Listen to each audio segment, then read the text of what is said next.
Sud Radio, les clés d'une vie, Jacques Pessis. Sud Radio, les clés d'une vie, celle de mon invité.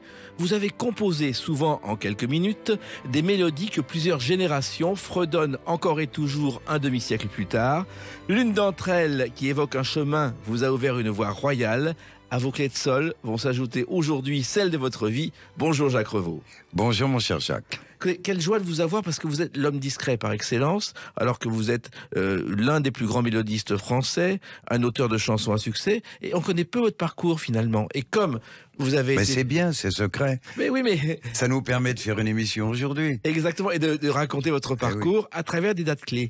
Et la première que j'ai trouvée, c'est le 21 janvier 1963. C'est votre première télé, Jacques Revaux, avec cette chanson.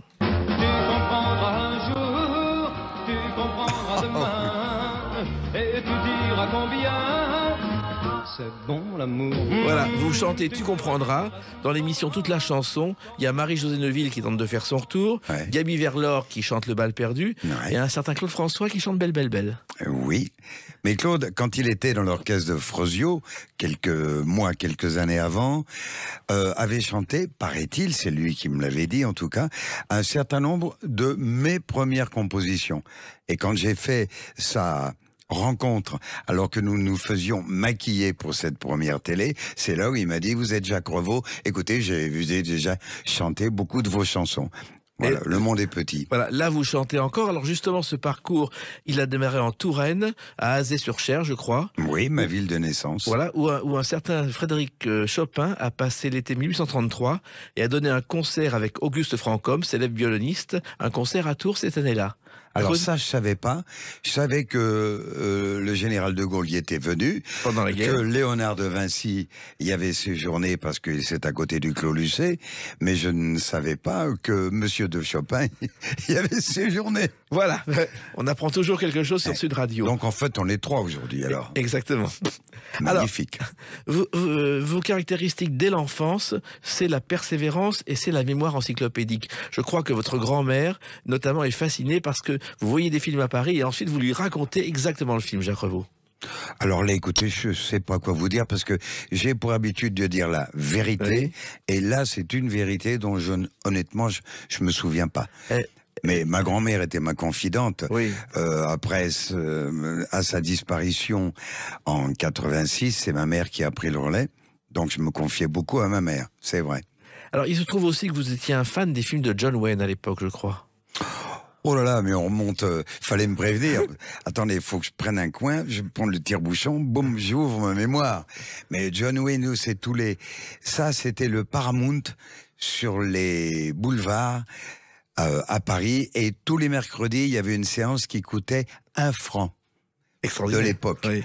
C'est-à-dire maintenant, ça serait, on va dire, 1/7 d'euro. Oui. Et je faisais l'école buissonnière pour aller justement au Paramount me payer ces films, donc avec John Wayne entre autres, et d'autres artistes splendides dont je n'ai plus les noms en mémoire. Il y avait Salomon et la Reine de Saba, je Oui, crois. bien sûr. Ouais.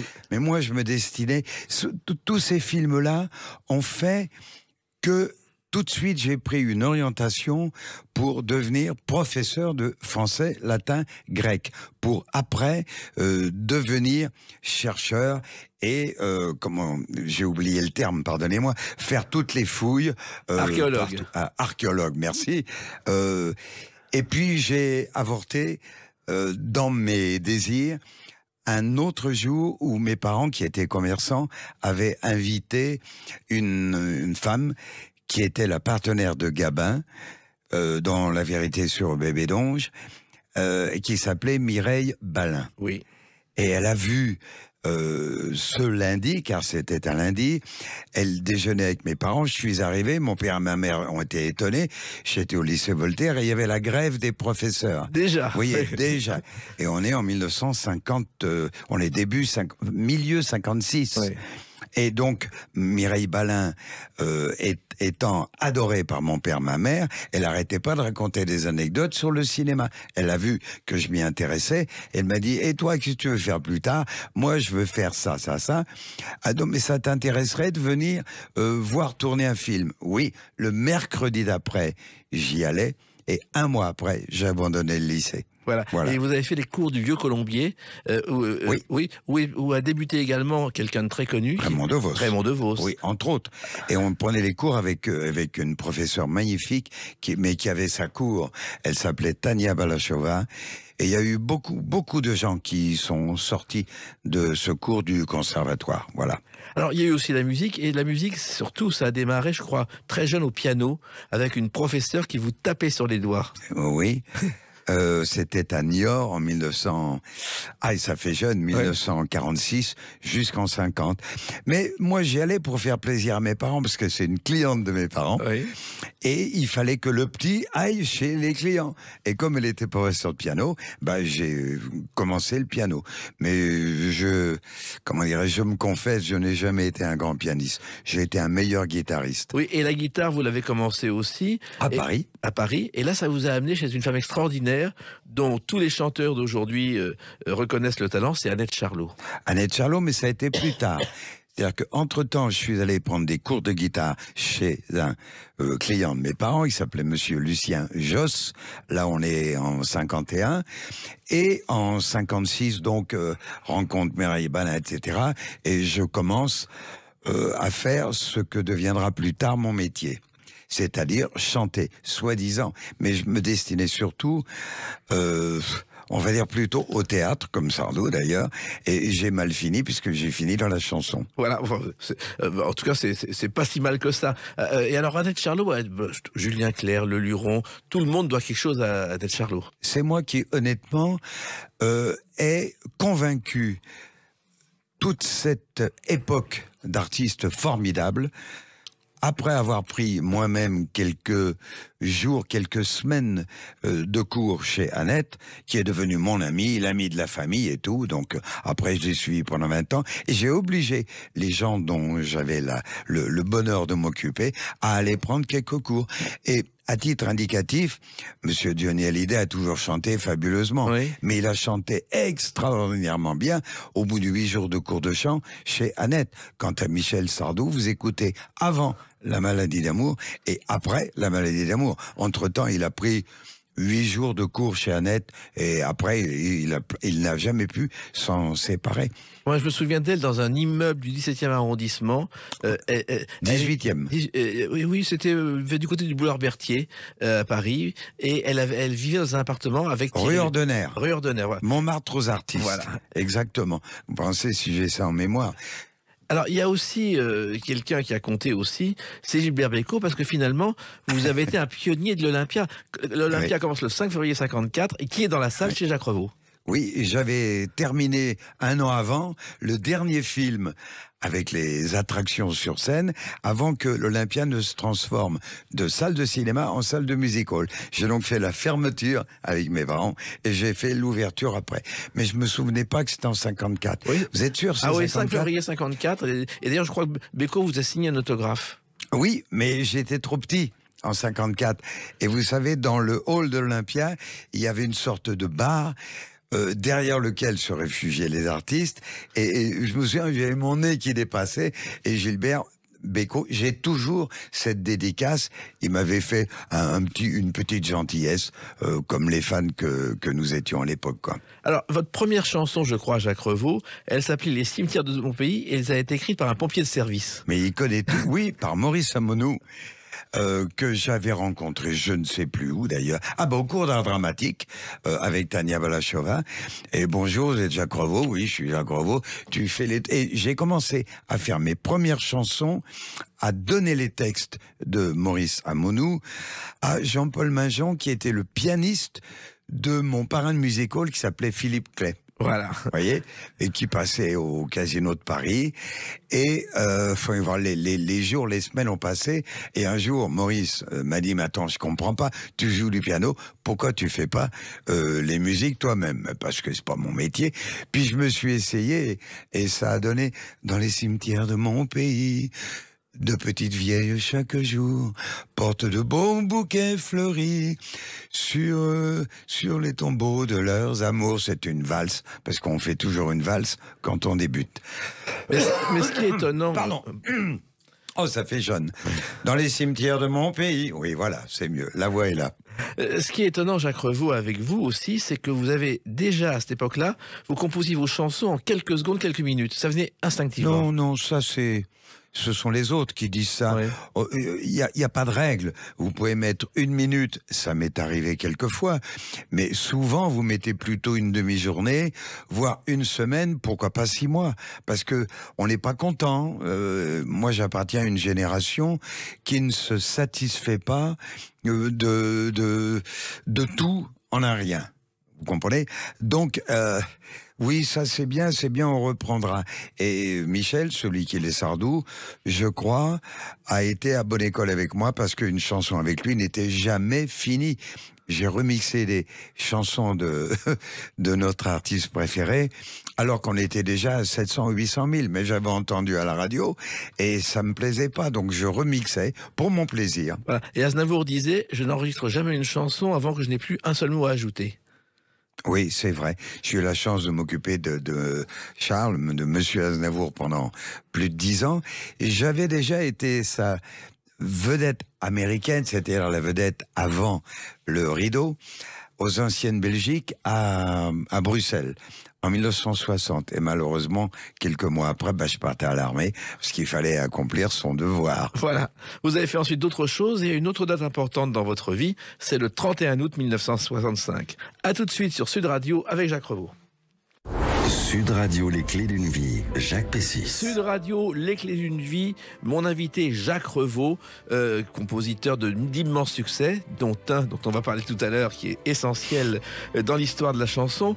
On a parlé de vos débuts de chanteur et le 31 août 1965, c'est une date importante pour vous. 31 août 65. Ouais. Vous êtes à Biarritz. Ah bah oui, mais oui, j'avais fini. Mon dernier, c'est la date de mon dernier concert à Biarritz. Vous avez arrêté la chanson? J'ai arrêté, pourquoi? Alors ça, je l'ai déjà dit, tant pis si je me répète. Je fais partie des gens qui pensent que où on est, sinon numéro 1, en tout cas dans les premiers, où on n'est rien. Et j'étais ni numéro 1, ni dans les premiers. J'étais donc rien pour la chanson. J'ai donc arrêté. C'est simple à comprendre. Hein. Oui. Alors, vous avez commencé à travailler, à composer des chansons grâce à quelqu'un que vous aviez rencontré à l'armée, qui était Régis Tallard. Non, je l'ai pas. Alors, Régis, je l'ai pas rencontré à l'armée. Je l'ai rencontré le premier jour de mon retour de l'armée. D'accord. Il était un jeune directeur artistique dans les éditions Tutti, qui était une des filiales de Philips à l'époque. Et donc, c'était une édition musicale.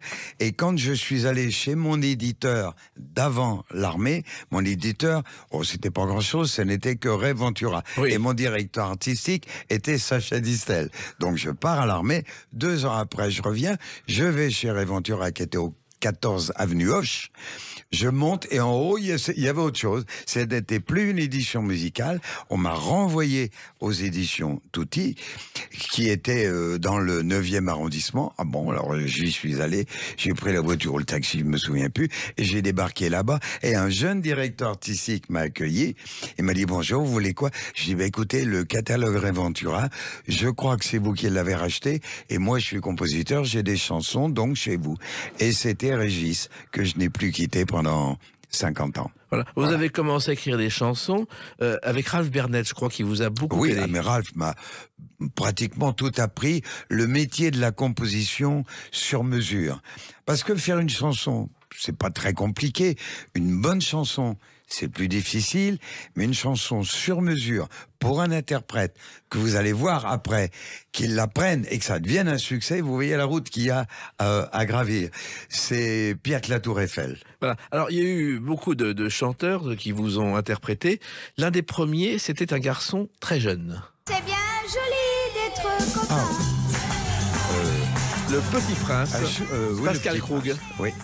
Il avait 7 ans, c'était une vedette du hit parade des années 60, et c'est vous qui avez écrit... Oui, c'est bien violé d'être copain. Oui. Voilà. Oui, mais j'avais fait, pour saluer les copains, pardon, même si on est à Sud Radio, oui. J'avais fait Chouchou, la voix de Chouchou. Voilà. Oui. avec, il chantait J'aime bien Johnny, Françoise et Sylvie. Oh, ça, je m'en souviens plus, Ouais. alors. Faudrait me le faire réécouter, honnêtement. Et Pascal Crauk, donc 50 ans après, a ressorti sa chanson et il y a eu un clip qui circule où on voit sa chanson à cette époque-là et il visionne en même temps des images de Claude François. Ah, ça, je suis pas au courant. Ah, c'est extraordinaire. Il est avec Claude François sur un clip. 50 ans après. Ah, Le Petit Prince. Oui. Ah, pardon, je pensais que vous parliez de Chouchou. Ah non, non, Le Petit Prince, oui, oui, bien sûr. Ils ont fait une chanson, je sais plus laquelle d'ailleurs. Et puis un jour, dans votre bureau, arrivent deux jeunes, Patrice Laffont et Michel Sardou, totalement inconnus, Oui. qui font des chansons ensemble et Oui. qui savent pas comment s'en sortir. Oui, mais faut rectifier encore une fois si on veut être réellement dans la vérité.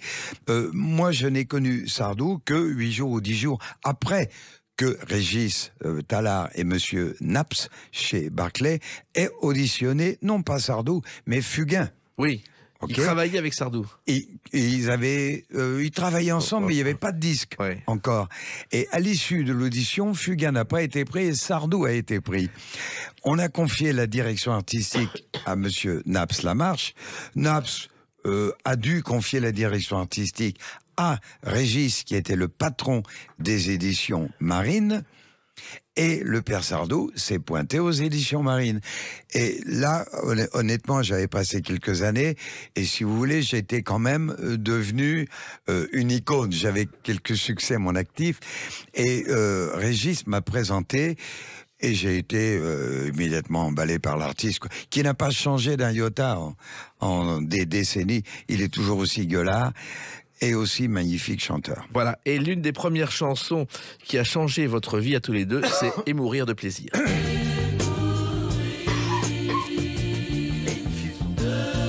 Non mais avant, on a... Alors cette chanson a été un succès, mais il y a eu quelques galères avant. C'était pas ça parce que Barclay n'en a plus voulu. Bon, on peut appeler ça les galères, mais qui n'en a pas? Il y a pas un seul métier où il n'y a pas une galère pendant au minimum des mois et si ce n'est des années. Avec Michel, on a fait nos premières chansons. C'était déjà petit à l'époque, les ricains, etc. Donc c'est en 1966. Oui. En 69, au mois d'avril, moi je suis accidenté, je reste pendant plusieurs mois aveugle, donc j'ai compris ce que ressentait Ray Charles, et quand je suis sorti de l'hôpital, en juin 69, Monsieur Barclay a rendu le contrat à Michel. Parce que ça marchait pas. Et ça marchait pas. Mais si Monsieur Barclay, à l'époque, avait regardé ce qu'on doit toujours regarder, c'est les comptes, il aurait vu que, en matière de disques, c'est vrai que ça perdait 100 francs, mais qu'en matière de droit d'édition, ça récupérait 200 francs. Donc ça n'était pas un artiste. Et grand bien lui fasse, puisque Michel a dit, bon, moi j'arrête, ou alors vous vous occupez de moi. Et pour s'occuper de lui, on a monté un petit label qui s'appelait Tréma, qui, 20 ans après, deviendra ce que c'est devenu, c'est-à-dire c'était le numéro 1 des indépendants, avec 40 artistes, dont des noms prestigieux, dont je vous ferai grâce. Voilà.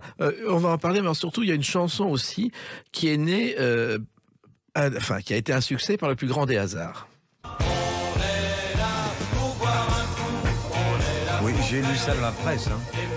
Ah oui, en fait... Moi, je me souviens pas. Michel Sardou ne devait pas chanter cette chanson et Marcel Amont, à qui on pense aujourd'hui, elle n'était pas là, il était en retard et Sardou a fait cette chanson et c'est un immense succès. Écoutez, je ne sais pas, moi, je veux bien lire les histoires de mes propres chansons. Oui. Vous avez pu constater, j'ai quand même une assez bonne mémoire. Moi, je sais que nous étions... chez moi, j'habitais Paris dans le quartier de l'Étoile à l'époque, et que il y avait Vline Bugui, et que Vline a dit, mais attends Michel, c'est pas populaire et tout, d'où le titre, Les balles populaires, dont, et c'est vrai, Michel ne voulait pas au départ, mais comme j'avais encore voix au chapitre, j'étais le producteur, j'en avais un peu rien à foutre et j'enregistrais, qu'il le veuille ou non. Et après, il a posé la voix dessus et c'est la première fois de sa vie où il a fait 500 000 disques en 4 mois. Extraordinaire. Voilà, ça c'est une belle histoire.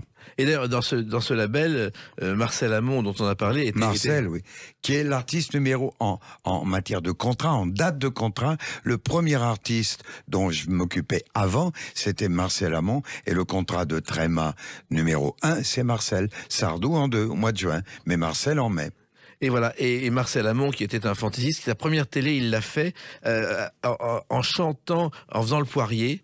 On pensait qu'il allait se faire jeter. Ça a été le début de son succès dans 36 chandelles. Avec Jean-Noël. Avec Jean-Noël. Ah oui.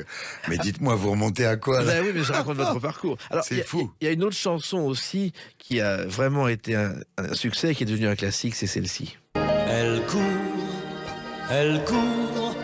la maladie. On peut parler là-dessus, non? Dans le Après, je vais enchaîner. De 7 à 77 ans. Eh ben justement, c'est le moment d'en parler. Oui. Il y a quelques heures, on parlait de la voix. Vous avez vu la voix qu'on vient d'entendre, Oui. ça n'est pas la même que celle des bals populaires et le surveillant général et tout. Ça n'est pas la même. Et pourtant, c'est Michel Sardou qui chante. Mais entre-temps, il a pris quelques cours et ce qu'on appelle, il masque la voix. Bon, c'est très technique ce que je dis, mais c'est intéressant que les gens qui nous écoutent sachent absolument que ce n'est pas un métier par hasard. Et vous avez les gars qui chantent d'une manière naturelle et vous avez les autres qui ont besoin de prendre des cours. C'était le cas même de Monsieur Sardou à cette époque. Mais après, il en a plus besoin, quoi. Voilà. En même temps, il n'était pas facile tous les jours. Et vous refusez des chansons avec lui. Même les plateaux télé, ils avaient du mal à l'inviter parce que. Mais il y a pas, Jacques, il y a pas un artiste facile. Sinon, c'est pas un artiste. Ouais. Et si l'artiste n'est pas facile, c'est pas une vedette. Une vedette, c'est difficile. Vous imaginez la charge qu'ils ont sur leur physique, sur leur voix, sur leur responsabilité. C'est extrêmement. Moi, j'ai vécu ça pendant 40 ans, donc je peux vous en parler. J'ai eu la chance, le privilège de m'occuper d'énormément d'artistes qui étaient le numéro 1 et que nous adorons aujourd'hui. Pas un artiste n'était facile. Si, il y en avait un adorable, Hervé Villard, mais il a été une vedette, pas une star. Exactement. C'est la différence. Et puis, il y a une autre date importante dans votre vie. On va en parler dans quelques instants. Vous n'allez pas me parler de mon mariage. Non, du 27 août 1967. À tout de suite avec 27 août 67. À tout de suite sur Sud Radio. Ça me dit avec rien. Jacques... attendez. À tout de suite sur Sud Radio avec Jacques Revaux. Sud Radio, les clés d'une vie. Jacques Pessis. Sud Radio, les clés d'une vie, celle de mon invité Jacques Revaux. On a parlé de vos débuts dans la chanson, de vos immenses succès avec Michel Sardou. Et si je parle du 27 août 1967, c'est une date importante. Vous êtes au pied d'une piscine, Claude François est là, et oui, et puis il va commencer à écrire les paroles de cette chanson. Je me lève et je te bouscule. Tu ne te réveilles pas comme d'habitude. Eh oui, on a des frissons quand on l'entend c'est parce des que souvenirs, oui. parce que c'est quand même une soirée unique. Alors Ça change la vie d'un homme et d'un compositeur, et effectivement, ça a changé ma vie. Mais ça l'a changé particulièrement depuis, on va dire, 6 mois ou 1 an. ah bon? Oui. Parce que avant, je travaillais tous les jours, donc on oublie, on ne revient pas sur le passé. J'ai eu la chance de signer un certain nombre de chansons connues, plébiscitées par les publics, mais j'ai oublié de vivre pour Johnny, pour Sardou 220 ou 230, je ne sais plus. Et je ne fais pas partie de la catégorie des gens qui passent leur vie à se souvenir du passé. Moi, j'ai toujours été de l'avant, même si le passé est magnifique. Donc, vous me parlez aujourd'hui de My Way. Je lis dans la presse le nombre d'enregistrements qu'il y a eu. Qui, mieux que nous, peut savoir le nombre d'enregistrements? Personne. Alors, on a dépassé, paraît-il, d'abord le milliard d'albums vendus. Ça, c'est la vérité. Oui. C'est pas du pipeau. On a dépassé les 3000 enregistrements dans le monde. Mais il y a 2 ou 3 ou 5 ans, alors on tient une petite comptabilité, mais la maison d'édition, qui est Warner Chappell, n'arrive pas à savoir, pays par pays, combien il y a. Un jour, Hervé Villard est revenu du Mexique. Il m'a ramené 40 albums de 40 artistes. Et il y a 30 ans de cela. Donc, honnêtement, on ne sait pas. Par contre, ça change votre vie. Et je parle pas d'argent, là. Oui. Je parle de prix où j'ai reçu. Alors ça, c'est intéressant que je vous le dise parce que je l'ai jamais dit. Aujourd'hui, je ne règle pas les comptes, mais je dis la vérité. Nous avons pris Claude, Paul Anka, bien sûr, et moi, entre autres, puisque malheureusement Gilles Thibault, qui est le co-auteur des paroles avec Claude, n'est plus de ce monde depuis que la chanson est devenue un énorme tube. Nous avons reçu des prix dans le monde entier. partout. Vous savez, les awards, Oui. les machins et tout, partout. Vous voyez pas ce que je veux dire? Si, pas en France? Jamais. Incroyable. Jamais en France. Moi, je veux bien, mais à un moment donné, ça n'est pas, c'est pas gentil, quoi. Oui, Alors, c'est pas normal, l'autre surtout. jour, avec le club de Claude, Oui. on m'a remis un joli trophée et je les en remercie, bien sûr. Mais ça, c'est, si vous voulez, c'est ponctuel. C'est pas une légion d'honneur du showbiz. Je ne comprends pas. Si moi j'étais pour quelque chose dans la remise des prix, j'aurais remis à cette chanson des trophées. Je ne comprends pas. Non, Voilà, je l'ai dit. Mais vous l'avez dit, et puis il y a peut-être des gens qui nous écoutent et qui vont rectifier parce que c'est tout à fait anormal. Alors, il faut Mais on savoir... vit très bien sans, hein. Oui, oui, Soyons clairs. Alors, ce qui est extraordinaire, c'est l'histoire de cette chanson, parce qu'au départ, ça a commencé beaucoup plus tôt au Canada, où vous aviez 4 musiques pour Hugo Frey, dont celle-là qu'il a refusée, je crois, Jacques Revaux. Ah non, alors c'est pas au Canada, c'est à l'hôtel Le Canada, à Megève. Hôtel dans lequel je passais 15 jours, 3 semaines, tous les hivers, et puis l'été, on allait ailleurs. Avant que de partir à Megève, j'avais une commande de Norbert Saada, qui était le directeur artistique et éditeur de Hugo Frey. D'accord ? À l'hôtel, je passe quelques journées. J'ai été avec Delanoë. Je suis convié à dîner chez Hugo Frey le soir. Merde, j'ai oublié la commande que j'avais. Et vite, le matin, j'ai fait 4 chansons qui sont devenues, après des chansons qu'on a faites en maquette à Londres, en anglais. Pourquoi en anglais ? Parce que tous les artistes, à cette époque-là, y compris Claude, chantaient des adaptations. Mais les compositeurs français ne passaient pas. Donc on a fait cette maquette à Londres avec un jeune qui a été payé 200 francs de l'époque pour faire les 4 textes de mes chansons. Il s'appelait David Jones, qui est devenu, je vous le donne en mille et mille, David Bowie.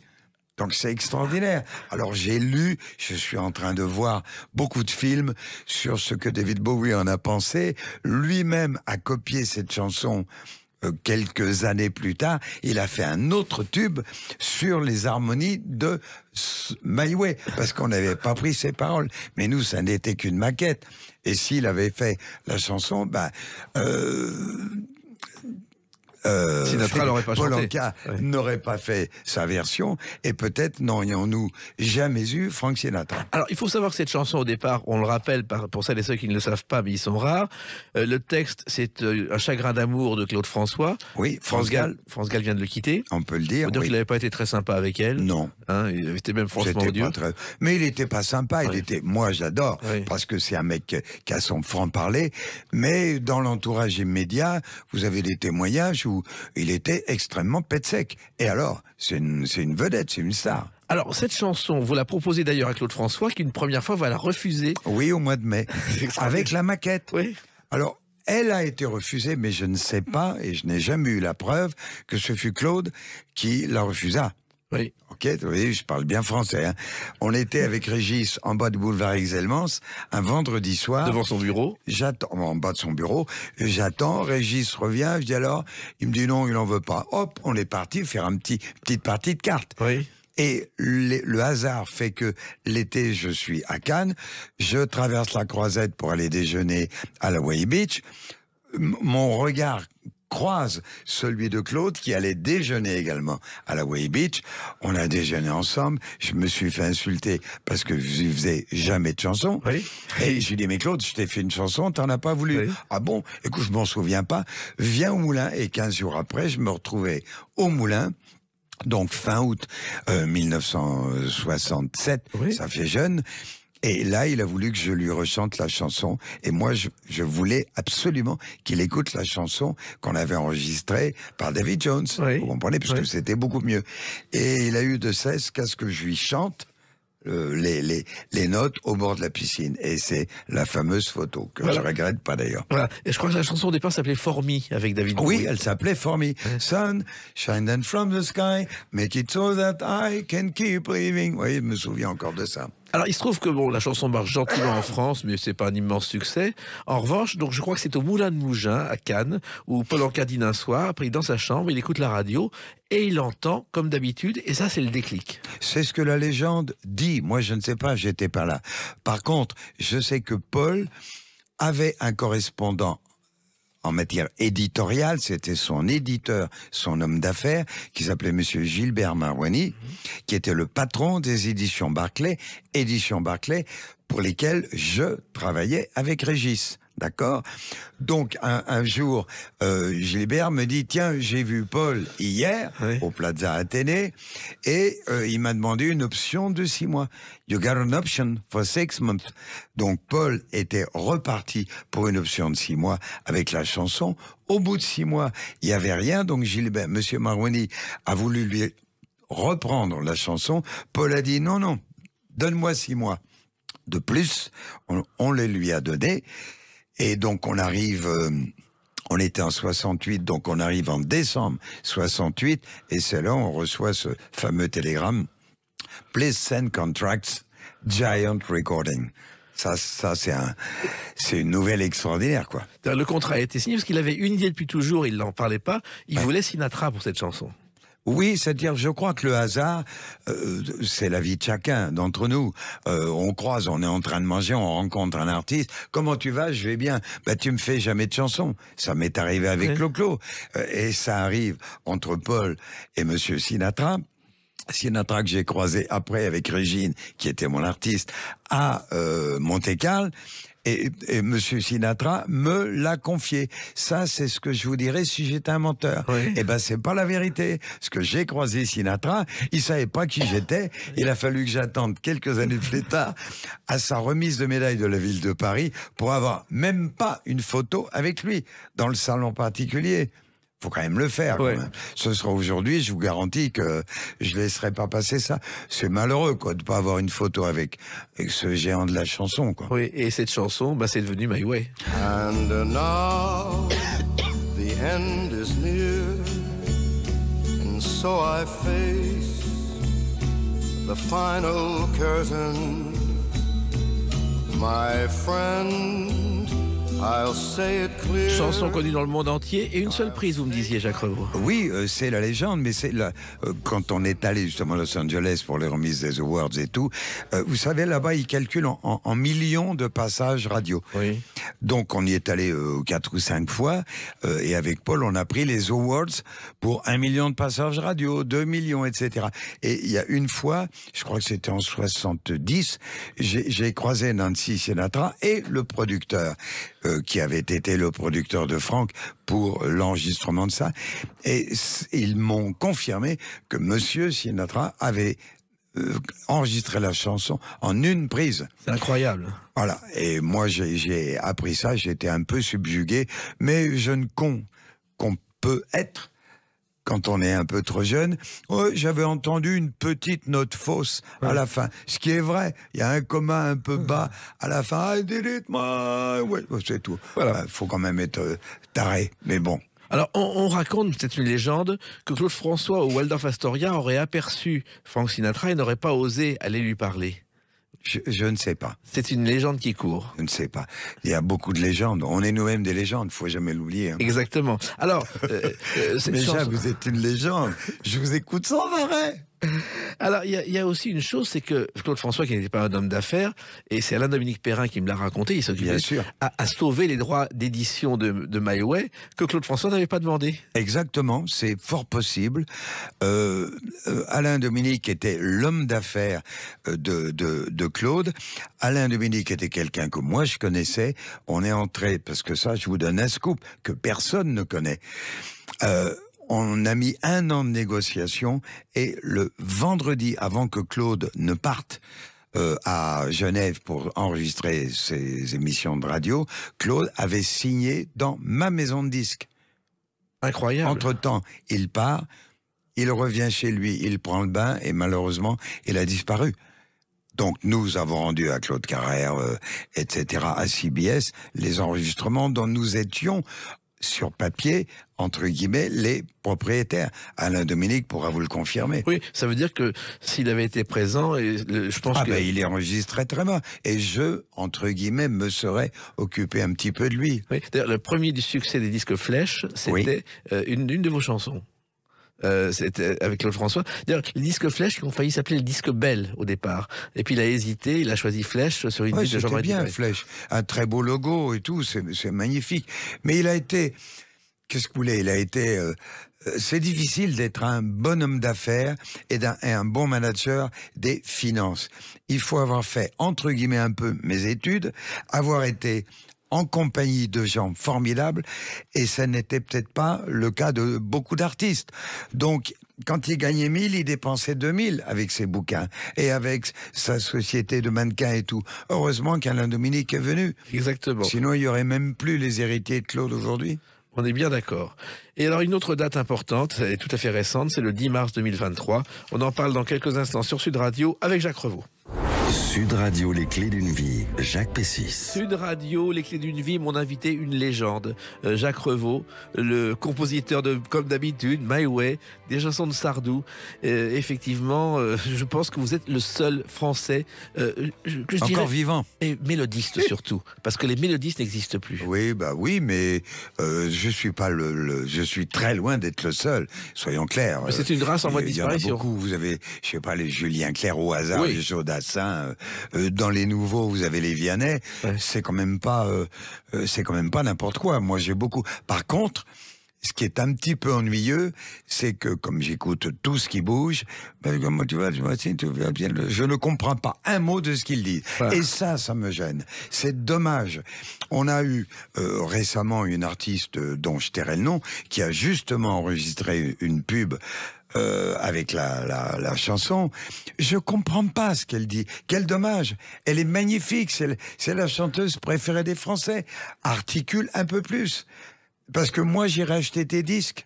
Exactement. Alors, vous avez été fêté donc le 10 mars 2023 à la SACEM par le club officiel Claude François. Oui. Une soirée avec Blin Buggy que vous avez retrouvé. Ouais. C'est le genre de choses très rares. Non, finalement. Flynn, malheureusement, elle n'a pas pu venir. Elle était un peu souffrante. Donc, j'ai fait tant bien que mal, tout mon possible, pour lui faire un honneur qu'elle mérite. Parce que des chansons pour Claude, elle en a fait plusieurs centaines. Hein. Dont Belle Belle Belle, la première. Belle, bien sûr. Parce Oui, que, oui. et que Claude a insisté pour que ce soit ce titre, et il était déjà très dur de ce côté-là. Et Alors, Claude s'était séparé d'elle au moment où moi j'ai amené la musique. C'est dommage, sinon c'est Evelyne Buggy et non pas Gilles Thibault qui aurait commis les paroles. comme d'habitude. Comme et d'habitude, My Way. oui. Alors, il se trouve que ce qui me fascine, c'est 45 ans après, Claude François est toujours présent. Oui, les oui. fans sont toujours là. Un grand artiste reste dans le cœur de ce qu'il a mis au point. Il a mis au point quoi ? Une communication entre le public et lui.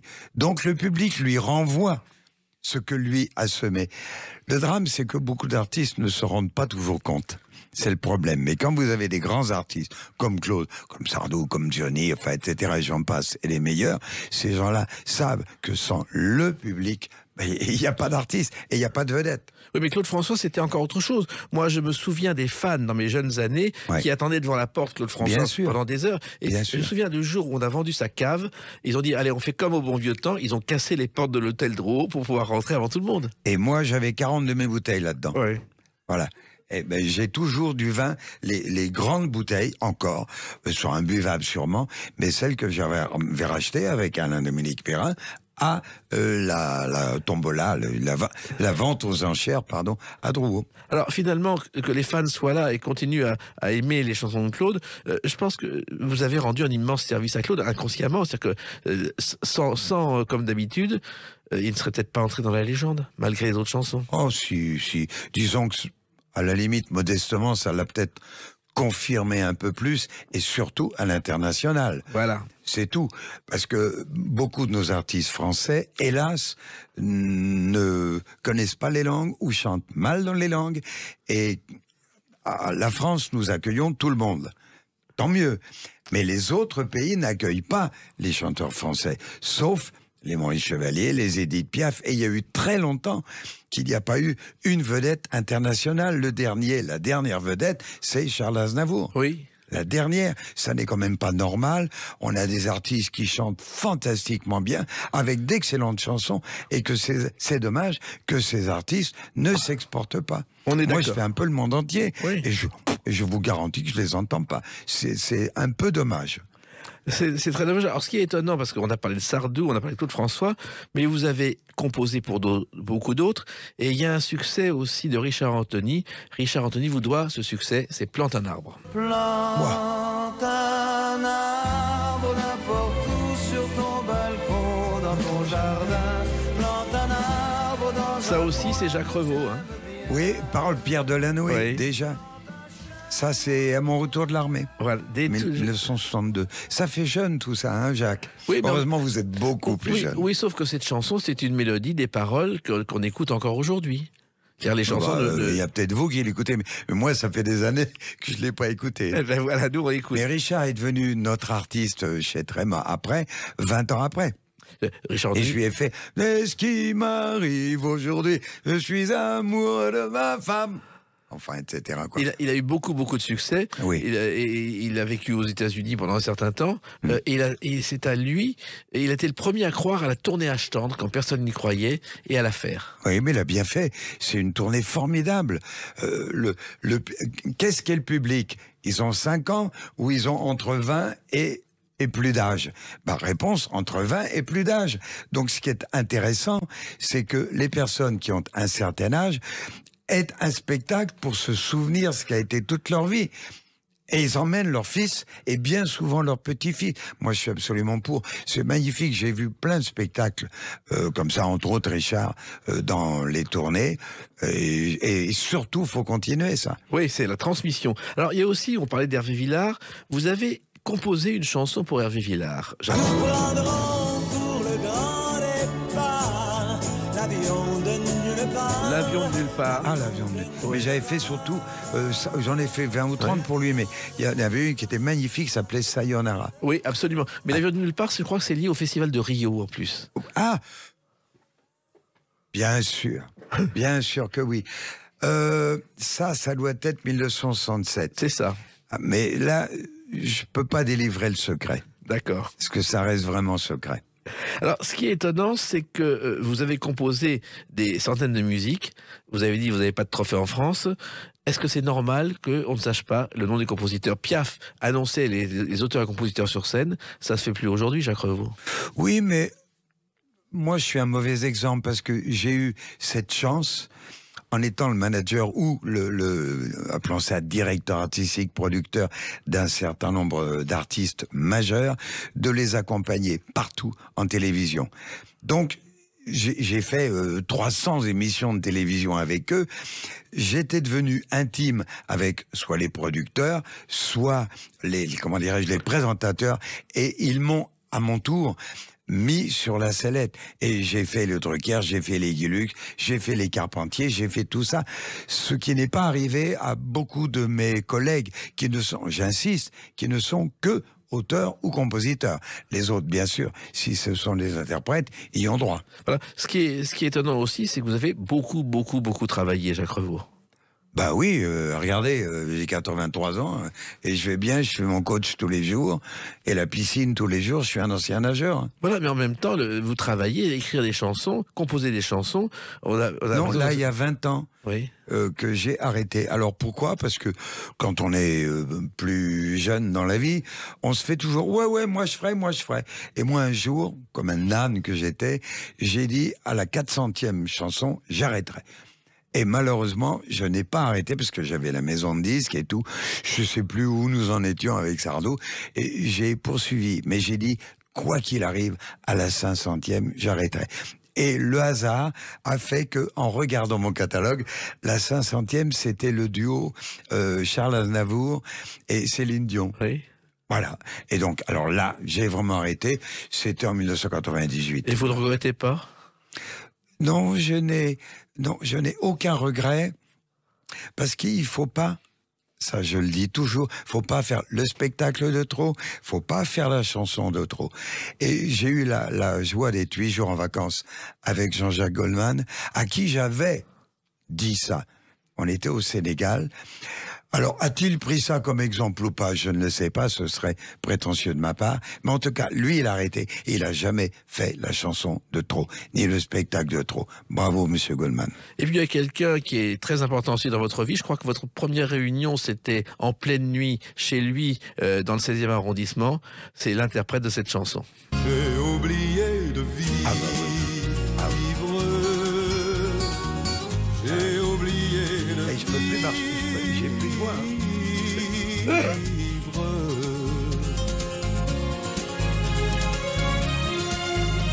Johnny, ça a été une rencontre. Je crois que en pleine nuit, vous êtes convoqué par Johnny et Sylvie Vartan, avenue du président Wilson. J'ai été au club Saint-Hilaire et il y a Patrice qui me dit Jacques, il y a Johnny au téléphone. Ouais, ça va.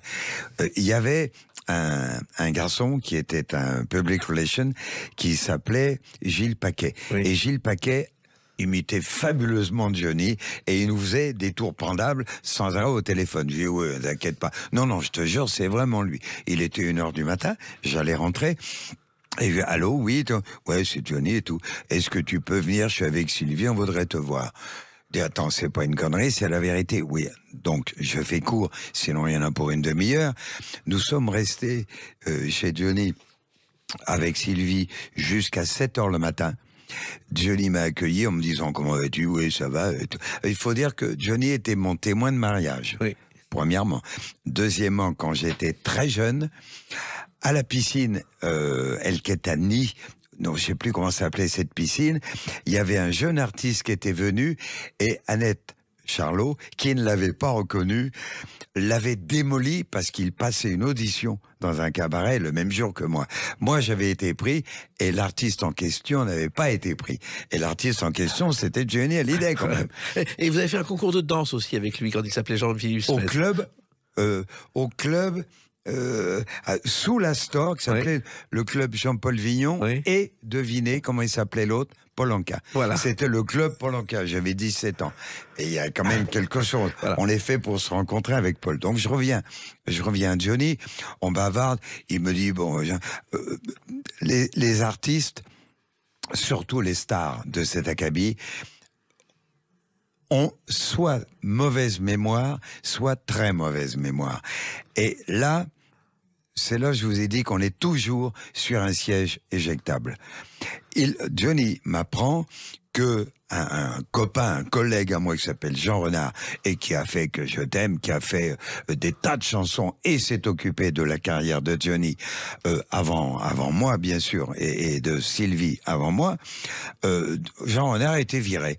Le problème c'est que quand j'ai appelé Renard le lendemain, Renard était pas au courant. Voilà. Et moi, je venais d'être balancé directeur artistique de Sylvie, alors que en montant l'escalier, parce qu'il y avait l'escalier à l'époque, je ne savais pas à quoi je m'attendais avec ce rendez-vous. Alors Sylvie, à l'époque, était une énorme vedette en Italie. J'ai fait le voyage en Italie. J'ai choisi un certain nombre de titres. Et on a commencé par... Qu'est-ce qui fait pleurer les blondes? Ça a été pendant 3 ans. Et grâce à cela... Johnny, 1 an et demi après, a enfin accepté d'enregistrer une œuvre que nous avions en édition, Régis et moi, qui s'appelait Hamlet. Et à l'issue de ça, je suis également devenu le producteur de Johnny. Donc j'ai eu 5 ans où je me bagarrais au hit parade. Toutes les semaines, c'était le hit parade d'Europe 1, je crois, oui, celui des copains, où j'avais Sardou, qui était numéro 1, Johnny numéro 2, Sylvie numéro 3, et puis la semaine d'après, ça changeait. Écoutez, quand on se souvient de ça, c'est quand même extraordinaire. Mais on est peu de choses. Oui, mais en même N'oubliez temps, pas. c'est un privilège en même temps. Vous Oui, mesurez le parcours que vous avez accompli, Jacques Revaux? On me le fait sentir, mais je me rends pas compte. Je sais que oui, j'ai écrit un bouquin, enfin, etc. Je sais que oui, mais je dis pas comment ça va, toi, tu vas bien. Je ne sais pas ça. Je sais pas le faire. Mais je mesure la route parcourue depuis que mon père, quand j'ai voulu débuter, m'a coupé les vivres. Parce que j'avais pas 1 centime. Donc, pour prendre mes cours d'art dramatique, j'ai été chanter pour les petites personnes âgées, ça me faisait 50 francs, et à la fin du mois, je pouvais payer mes cours d'art dramatique. C'est ça qui compte. Mon père a eu raison, parce que j'ai été à l'école normale, l'école du spectacle. Voilà. Et le spectacle continue, comme on dit. Et non seulement on admire le compositeur, mais on admire l'homme et le travail que vous avez accompli, et on le mesure après vous avoir écouté. Oui, mais je vous remercie, mais je suis pas le seul. J'ai beaucoup de mes copains qui ont travaillé autant que moi, avec malheureusement pour eux beaucoup moins de réussite. Tout dépend. On a eu également chez Tréma. Le jour où j'ai cédé mes parts, on venait de signer un groupe pour lequel moi j'étais pas d'accord. Et même aujourd'hui je ne serais pas d'accord, ce n'était pas mon goût. Mais j'ai eu tort, on a fait 2 millions d'albums et c'est Louise Attaque. Voilà. Donc ça n'est pas grave. Moi j'avais 5 directeurs artistiques, c'était aux voix. Qu'est-ce que vous en pensez? Majorité, et on signait l'artiste. Il y en a quelques-uns que j'avais signés moi avec Régis, mais ça s'arrête là. C'est comme ça qu'on doit, je crois, se comporter. Ouais, c'est une belle leçon de musique, une belle leçon de vie. Merci Jacques Revaux vraiment de l'avoir raconté. Merci. Et puis continuez comme ça. N'oubliez pas de vivre justement. Non, mais je n'ai pas oublié de vivre, cher ami. Les clés d'une vie, c'est terminé pour aujourd'hui. On se retrouve bientôt. Restez fidèles à l'écoute de Sud.